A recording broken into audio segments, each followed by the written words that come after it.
दीपक जला के रखना, वो बच्चा रोता हुआ चुप हो जाएगा। आप सभी प्रैक्टिकल करना इस बात का। वो कैसे कि वो जो ज्योति होती है ना, दीपक की जो लौ होती है, इसी रूप में गर्भ के अंदर दर्शन होते हैं प्रत्येक जीव को। हे प्रभु, जो मैंने कुछ दिन पहले देखा था फिर से मेरे को दर्शन हुआ, वो यही सोचता है छोटा बालक कि जो मैंने कुछ दिन पहले देखा था वही आज फिर से देख रहा हूँ। वो भगवान समझता है उसको। तो हमारी जो संसार को चलाने वाली जो शक्ति है ना, उसका ऐसा ही रूप स्वरूप लगता है जैसे दीपक की जो लौ होती है, रोशनी होती है। आप प्रैक्टिकल करना देखें तो ऐसे ही परीक्षित महाराज ने प्रैक्टिकल परीक्षण किया था कि वो क्या है, शक्ति क्या है। इसीलिए तो उनका नाम परीक्षित रखा था। जब वो बाहर आए तो उनका नाम परीक्षित हुआ। बोले परीक्षित महाराज की जय हो। अब यहाँ परीक्षित महाराज बड़े हुए।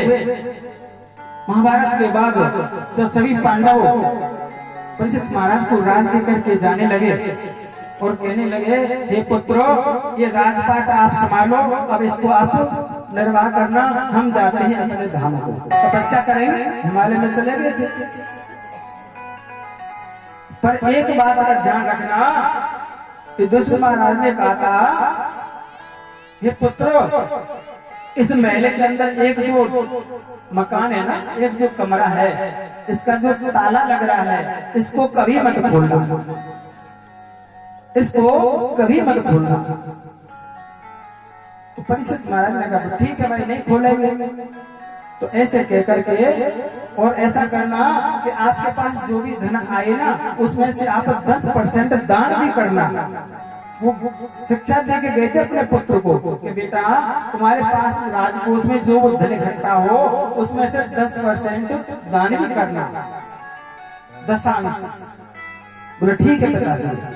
ऐसा कहकर के वो पांडव अपने हिमालय को चले गए। कुछ समय व्यतीत हुआ, जब कलयुग का आगमन हुआ। देखिए, कोई व्यक्ति चलता है, जब हम रास्ते मोके चलते हैं ना, आगे बढ़ते हैं, तो हमसे पहले हमारी छाया चलती है ना, छाया। तो ऐसे ही जो कलयुग आया, उससे पहले उसकी छाया आ गई।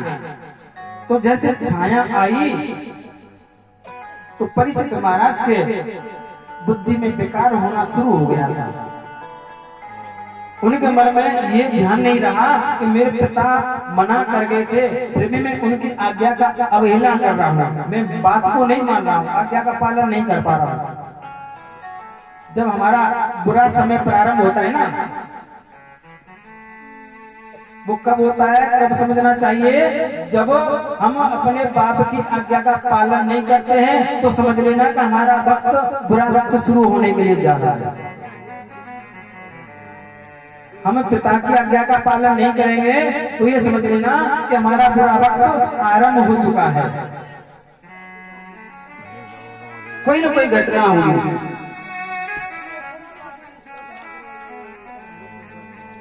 अब ऐसा ही परीक्षित महाराज के साथ हुआ था।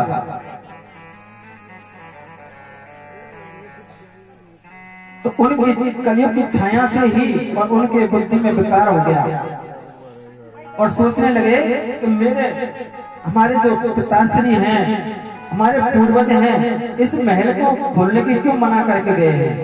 मैं देखूं तो सही, इसमें ऐसी क्या चीज रखी हुई है, क्या वस्तु है।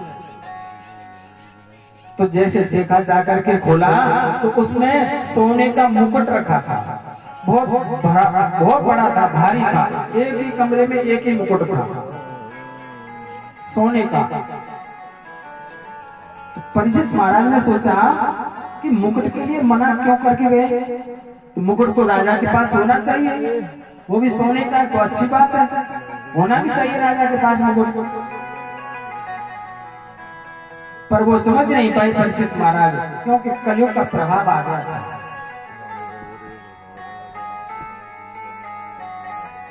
कलिना मित्रेण अधर्मेण। कलयुग का मित्र कौन है? अधर्म। कलयुग का मित्र है, वो समझ नहीं पाए। तो मुकुट को उठाया और अपने सर पर रख लिया।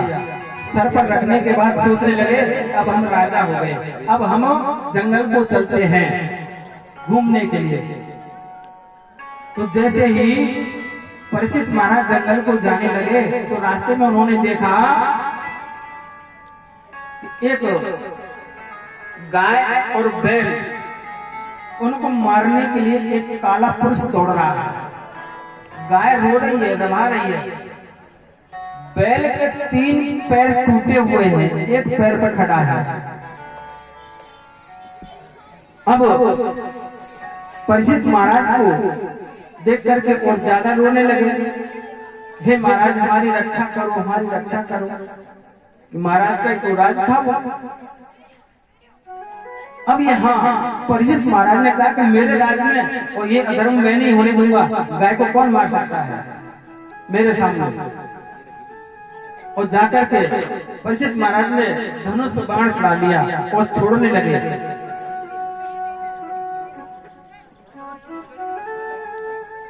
तो कहने लगे कि मैं तुझे नहीं छोड़ूंगा, तुम कौन हो?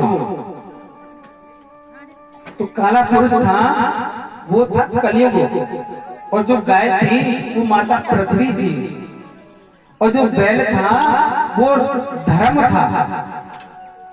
धर्म के 3 पैर टूटे हुए हैं आज कलयुग में।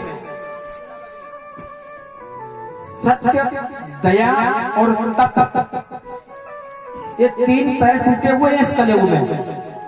आज सत्य नहीं रहा। बताइए, पल पल में व्यक्ति झूठ बोल रहा है, पल पल में झूठ बोल रहा है, बेकार के, उससे कोई लेना देना नहीं है फिर भी झूठ बोल रहा है, कोई अर्थ नहीं निकलता है फिर भी झूठ बोल रहा है। फोन पर बात कर रहा है, बैठा यहाँ है शाहपुरा में, और कहेगा भैया तू कहाँ है? बोले मैं तो भैया जयपुर की साइड गया। खामा खा झूठ बोल दिया, पाप कमा लिया। वैसे व्यक्ति पल पल में झूठ बोल रहा है, अपने वादे पर टिक नहीं पाता। अभी कुछ कह दिया, थोड़ी देर बाद बोले मैंने कब कहा है? मैंने तो नहीं कहा। सत्य नहीं रहा इस कलयुग में। धर्म के 3 पैर टूटे हुए हैं। तप नहीं रहा, कौन तपस्या कर रहा है? कोई भजन कर रहा है? कोई नहीं कर रहा। और दया भी नहीं रही भाई, किसी के हृदय में दया नहीं है। कोई पड़ोसी को मार रहा है ना, तो तीसरा पड़ोसी बचाने नहीं आएगा, भले ही मारता रहे, कोई नहीं बचाएगा। केवल एक पैर पर धर्म खड़ा हुआ है, दान रूपी पैर पर, और ये धर्म खड़ा हुआ है। आप लोग जो दान पुण्य करते हैं ना, तो इस दान के लालच में ही सही है भाई। हम लोग हम जैसे पंडित है ना, उस दान के रूप में ही हम भजन कीर्तन करवाते हैं आपसे, आप करते हैं, हम करते हैं, तो इससे ये धर्म चल रहा है। उन्हें तो आप दान पुण्य देना बंद कर दो तो हम भी कीर्तन करना बंद कर देंगे, अपने बच्चों का पेट पालन कहां से करेंगे?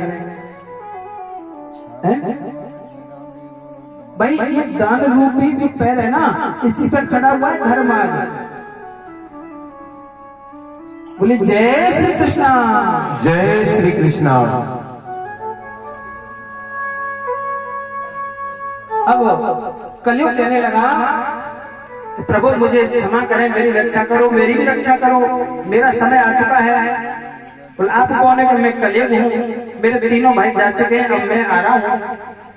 बोले भाई आ रहा तो कोई बात नहीं, जब तेरा समय ही आ गया तो कोई बात नहीं, आ जा, पर तू यहाँ ऐसे थोड़ी आ सकता, मैं कहूँगा वहां रहेगा। बोले प्रभु आप कहेंगे वहां कहाँ रहूंगा, बताओ तो सही।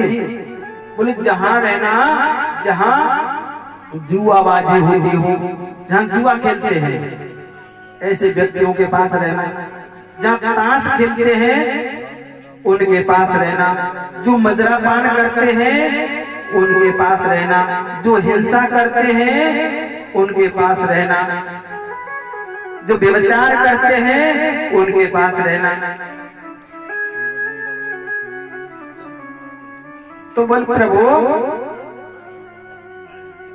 जहां आप कह रहे वहां तो मैं रह लूंगा, पर एक स्थान मेरे कहने से भी दे दो। बोले भाई मांग लो। बोले जो स्वर्ण है ना, सोना, सोने में दे दो।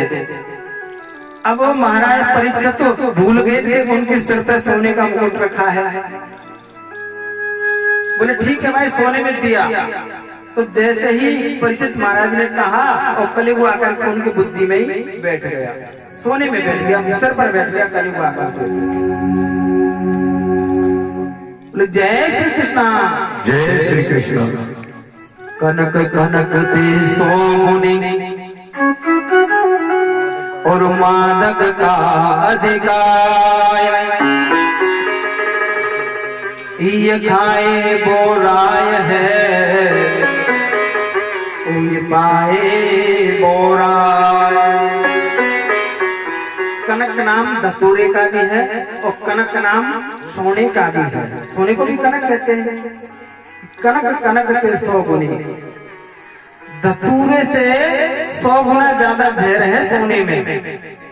तो धतूरे को तो लोग खा करके पागल होते हैं, खा लेंगे तो पागल हो जाएगा, मगर सोने को तो पाकर ही पागल हो जाते हैं।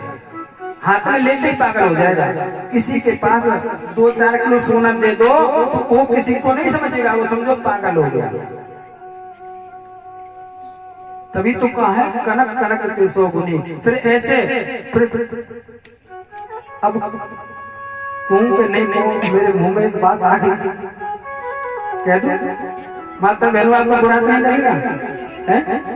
अगर बुरा लगे तो मुझे क्षमा कर देना, आपका ही बालक है। आ गई ना तो उसको कहूंगा। जो माता बहने ना सोने को ज्यादा प्रेम करती है, समझ लो सोना कम पहनो, वैसे महंगा हो रहा है, कलयुग का वास है इसमें। तभी तो माता बहनों की बुद्धि है ना सास के प्रति नहीं है। जो बहुएं आ रही है ना आजकल की, सास बुरी तभी तो लगती है कि उन्होंने सोना पहन रखा है, नाक में, कान में, माथे पर, हाथ में, पैरों में। ये कलयुग का है प्रभाव, आप लोगों का नहीं है।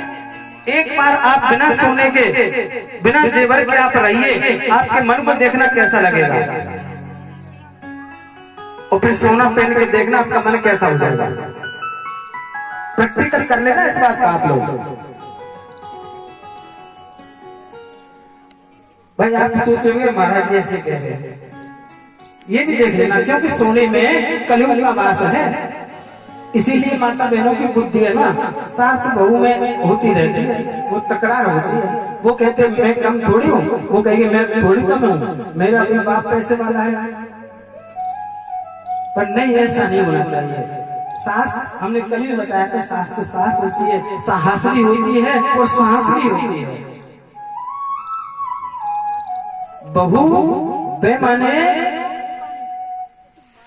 हमारा जो बुरा समय है, बुरे समय में बहू माने हृदय, बहू माने हृदय, बे माने बुरा समय। बुरे समय में हमारे हृदय में रहे वही तो बहू है।